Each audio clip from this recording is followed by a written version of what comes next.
Hey, Redheads and everyone else listening. I'm Stephanie. I'm Adrian, and we are so excited because today's topic is all about curly hair.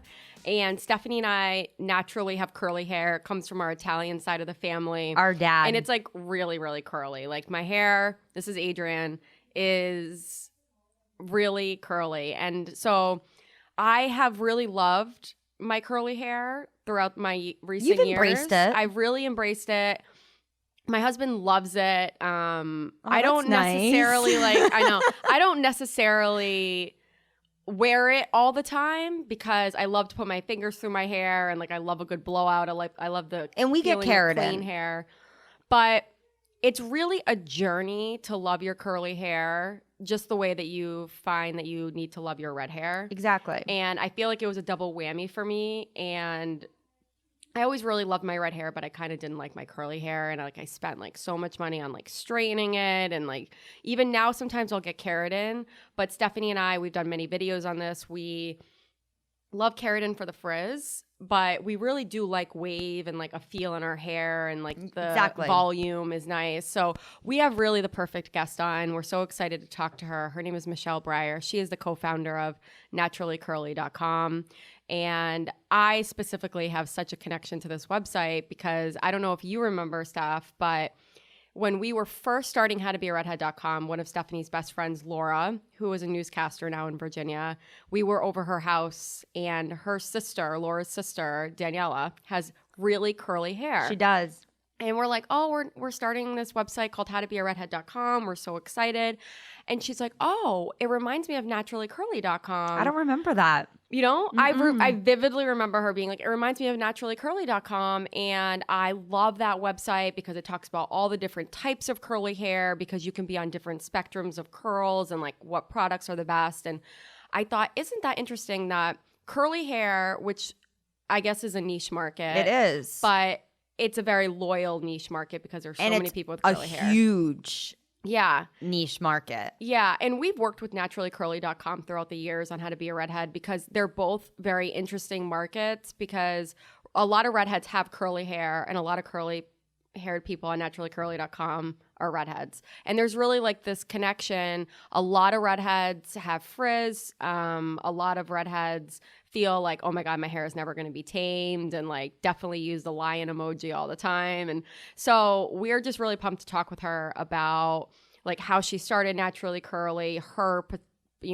own hair journey, because she has beautiful curly hair.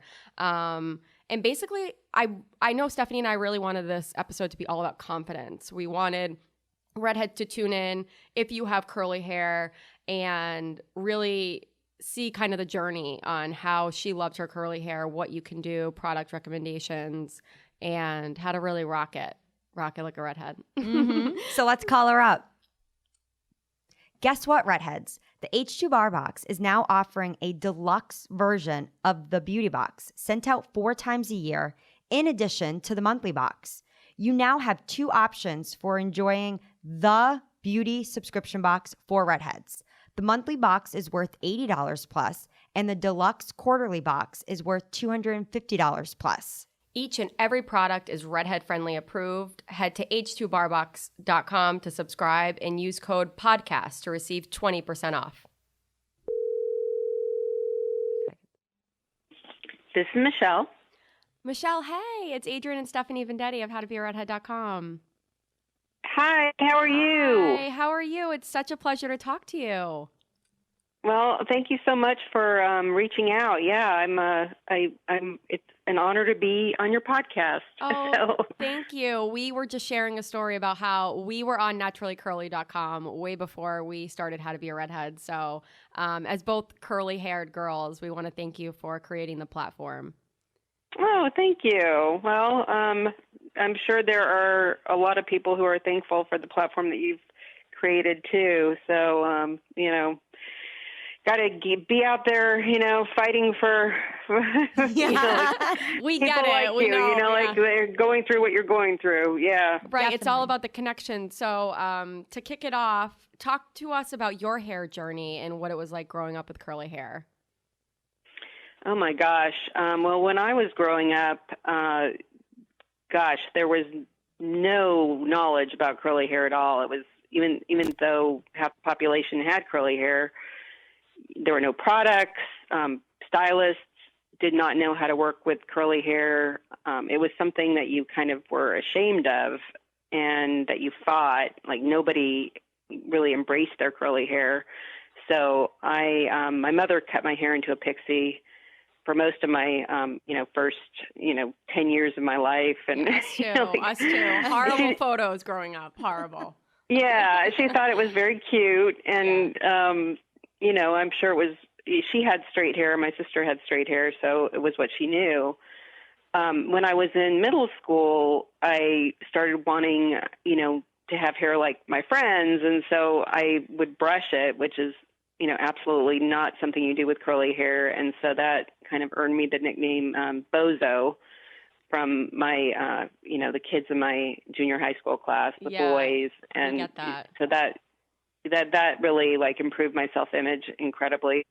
So my, my hair was a big part of my, the way I perceived myself growing up, because it just wasn't acceptable. Like the girls who were, the pretty girls had the straight hair, and curly hair was like something that, everybody wanted to fix or hide. And hair is such a part of your identity, and, curly hair, especially because it's something that you feel like you have no control over, can be such a frustrating thing to deal with. So, most of the time I was, in middle school and high school, it was something that I really, fought, through trying to straighten it and blow it out and, lots of hairspray and whatever else. But, I wanted to have hair like all my friends that feathered and, did all the things that their hair did. But, so anyway, it was, not an easy time growing up. I think it's a much different time today for sure.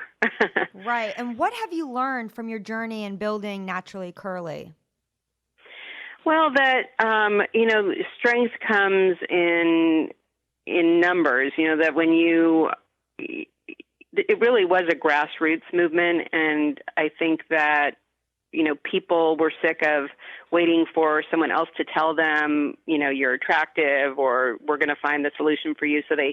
So people created their own solutions. And I think it was kind of a lesson for me that, don't let somebody else dictate what is beautiful or how you should look. We have the power to make that decision ourselves. Exactly. And I think that's probably the most powerful thing that I've learned. Yeah. So I did, Stephanie and I were talking because we were looking at your picture and your bio before, and we're like, what do you do with your hair? Like when you get out of the shower, or what do you do that's like your secret for great curls? Well, every day is a different adventure. Yeah, I get that. I think the thing of, I don't think that, any 2 days are exactly alike just because humidity and, there's so many different factors. But I found the thing that works best for me is first of all, get a really good haircut. I mean, I think that's the most important thing that you can do. And I think that we're living in a time now where there's so many more people who know how to cut curly hair and love to cut curly hair. So that's wonderful. And it's pretty easy to find a good stylist in almost any city now. Definitely. And do you get dry cuts or not? Well, I've gotten both. The last one I got was a dry cut. It was called a Rizzo cut, and I really loved it. It was a woman who is out of New Jersey, and so it's kind of a combination of a little bit of a wet and a dry cut, but I've gotten good wet cuts and good dry cuts, but this is probably one of my favorite cuts I've ever gotten because it made my hair a little bit fuller. And it's, kind of ironic because I think I spent most of my life trying to make my hair like contained and smooth, and now I want it like big, big, big. Yeah. Like I think with age that you're like. Yeah, exactly. Well, and I just think big curls are so beautiful, and it just kind of makes me realize what a waste of time that was all those years trying to keep it contained. But anyway, I find that applying styling products like either in the shower or when your hair is soaking wet definitely is the best way to make sure that it is kind of evenly distributed, and that it and adding a lot of water. That's a new tip that someone just taught me. Like while you're styling? As you're putting in the styling product, like adding more water to it seems to help it, distribute more evenly, and so that's just something in the last month that I learned. And then I kind of then I scrunch it with a microfiber towel, and if I have time, I kind of let it dry naturally, and then at the end I'll dry it with a diffuser, because I find that gives me really defined curls and more volume. So and I like again, I like more volume, but so that's kind of the routine that works well for me. But you add a little bit of humidity. I know. And you just kind of have to, I guess the lesson is you just kind of have to embrace whatever it's going to do that day, and not expect it to look, one way or another, just kind of appreciate all of its, kind of craziness. Yeah. Because we always say like red hair is more than a color, it's a lifestyle, but curly hair is definitely a lifestyle. Because it changes. Oh, totally. Yeah. And I think it's a bonding thing too, because I think curly girls, and probably, I'm sure redheads too. You see another redhead, you see another curly girl, and you totally bond. You know that you have experienced a lot of the same things, and probably felt the same way about your hair, and now you've learned. I think there's a strength that comes because you've learned to embrace it and see it as a asset rather than something, to be fought and to hide. Right. And as we're speaking to, I wanted to ask you, because Stephanie and I have obviously, we've built How to Be a Redhead now for 8 years, and we were reading. Wow. Congratulations. Thanks. And we were reading about Naturally Curly and how it started in 1998. And so it's been, way before social media. Yeah. That's amazing. Yes. So there were no influencers. Yeah. There were no influencers. Like I believe like it wasn't very common to just like be on your computer, like looking up websites. So I feel like you were really ahead of your time, and both you and you have a co-founder as well. So how has that journey been? Like, are you like, has it changed? I'm sure it's changed a lot, but are you so proud that you did it when you look back and you gave this voice to a lot of people? Oh, I think I'm kind of even more proud now, just because of the fact that I realize how dramatically different the world is today, and how we had a big impact on that.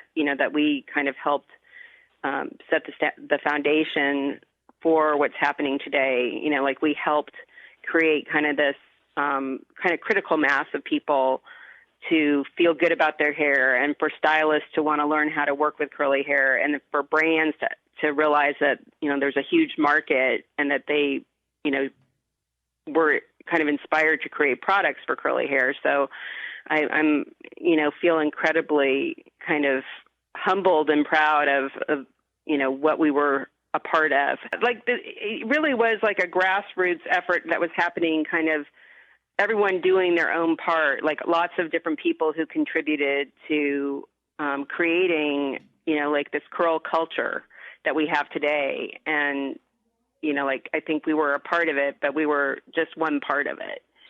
So, it's pretty, it's pretty incredible to think of the world today and the way it was back then. And yeah, I feel pretty happy that I was a part of it. And what about product evolution? Like there must have been like have you seen like the products get better and better and better? Oh my gosh. Yeah. Like dramatic. I mean, like you used to have to kind of make do, like find things that weren't necessarily for curly hair, and like kind of mix your own, concoctions. And now like there's whole sections of stores, like you can find. Right. Yeah. I mean, like it's almost overwhelming now because there's so many options. And so, whenever I'm giving advice to people who are just, maybe just trying to start embracing their curls, it's like, just start, slowly. You don't have to figure it out all at once. Experiment, try different products, try different techniques. You don't have to. It'll probably take time to figure out what your hair's personality is, and what works for it and what doesn't work for it, and what ingredients your hair likes and what ingredients your hair doesn't like. It's so true. And it's a journey.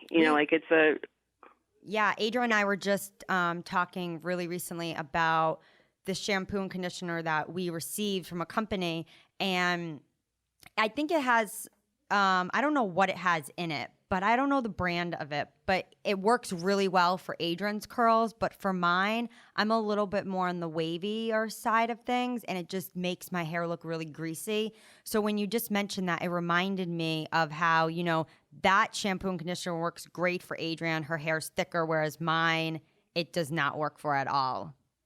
Well, and it's funny because there's, what I found is porosity has as much to do with how my hair behaves as my curl pattern. And sometimes I may have more in common with somebody with either a really tight texture or maybe somebody with a looser texture, depending on their porosity. But yeah, in the Naturally Curly office, there would be maybe 5 people who had hair identical, but there may be only like a handful of products that all of us liked. Right. That's interesting. Yeah. Yeah, and people like their hair to do different things. Like some people like it to be kind of a crunchier curl, and some people like a looser curl, and so I think everybody has their own kind of likes and dislikes. Yeah, so there's no one solution for everyone. No, of course. Oh my God. Yeah, we know. When it comes to products, what are your go-tos now? I guess it must change a lot. You must get a lot of products sent to you. Oh my gosh. Well, one of my favorites, and it's still one of my favorites, and it's not even for curly hair. It's a cream gel that's by Paul Mitchell called Fast Form. It's the Express line. It's in a white bottle, and it's a cream gel. And I find that cream gels are my favorite because they have moisture and they also have hold. So for my 3B curls, that's kind of the ideal product type. Okay, and you apply it obviously after cleansing your hair. Soaking wet. And soaking wet. Okay. Do you after you towel dry your hair? No, always before. Yeah, because I didn't know that. Because then the curls have a better chance of clumping together. Once I towel dry it, I tend to break up the curls, and so I want to put the styling product in before I scrunch it, and I'll scrunch in, like I'll put it in soaking wet, and then I'll take the towel and I'll kind of scrunch it in, and that helps kind of the curls form. Wow, that's a great tip. See, learn something new every day. I feel like when it comes to beauty, I'm always, we're always learning new things. What's your thoughts on the no poo? Well, it's so funny now because it's so, I'd say every brand now has a kind of a sulfate-free cleanser. Right. I cannot use only a no poo. Like I need to use a clarifying shampoo at least probably once every 2 weeks. So I found that is probably true of a lot of people with curly hair, especially if you use a lot of different types of styling products, because I need to get the buildup out. Exactly. So I don't like heavy detergent shampoos, but I also can't just use a sulfate-free cleanser. Right. And do you wash your hair a lot? Adrian and I were just talking about this because Adrian can go like 10 days. I love a no poo. Oh my God, I'm so envious. Yeah. Do you wash your hair a lot? I do a lot of yoga, a lot of hot yoga, same and so here. I may not wash it every day, but I'll probably at least go in the shower and condition it.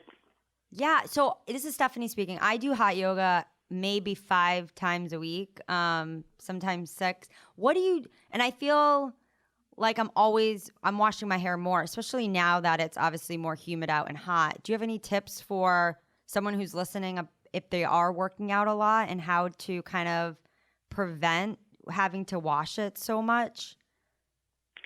Well, Or it what just do you depends do? on. I'm the bun queen.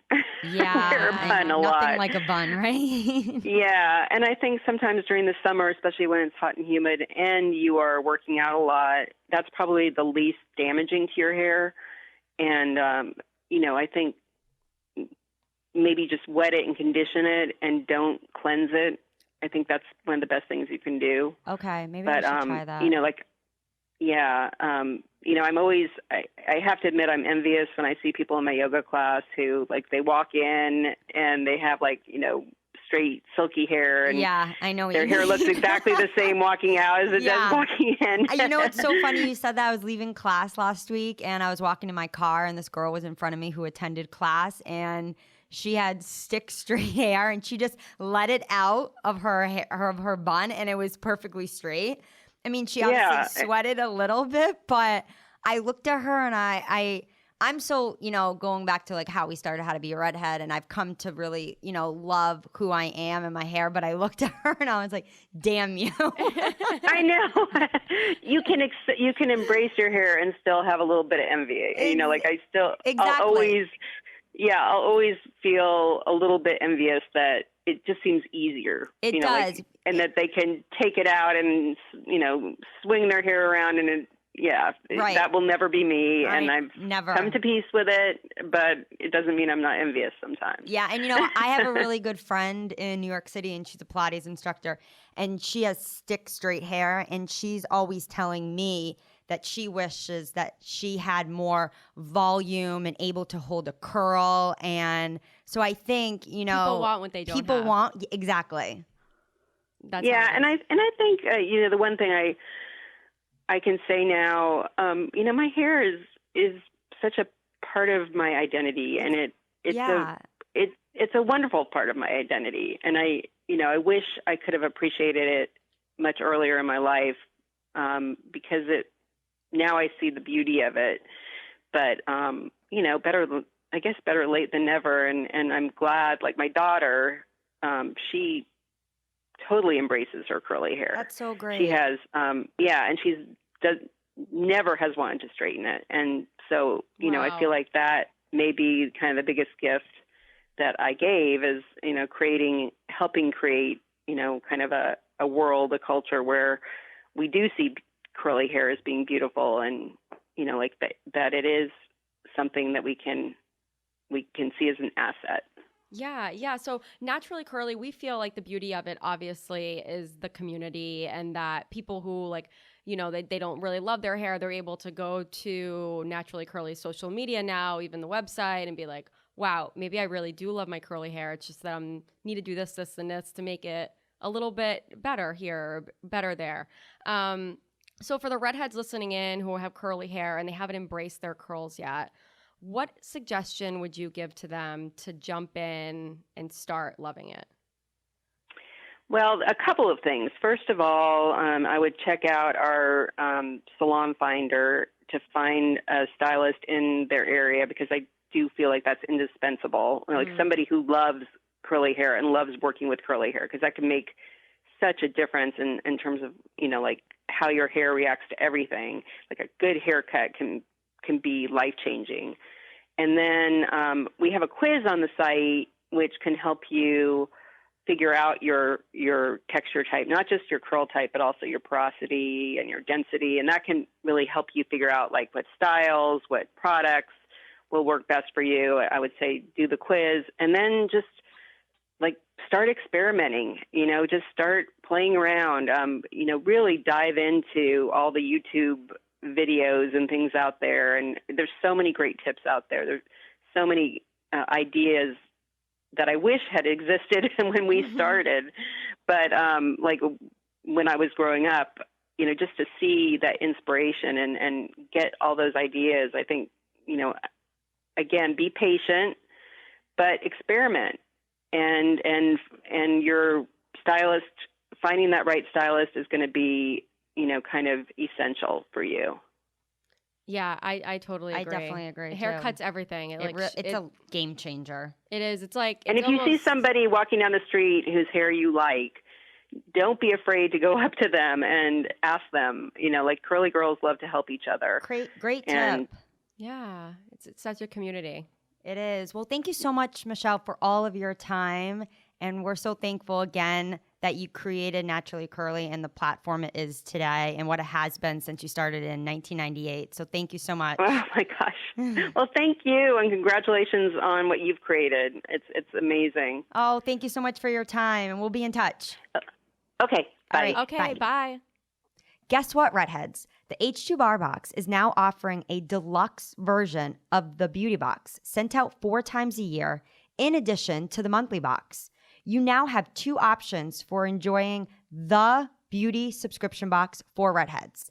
The monthly box is worth $80 plus, and the deluxe quarterly box is worth $250 plus. Each and every product is Redhead friendly approved. Head to h2barbox.com to subscribe and use code podcast to receive 20% off.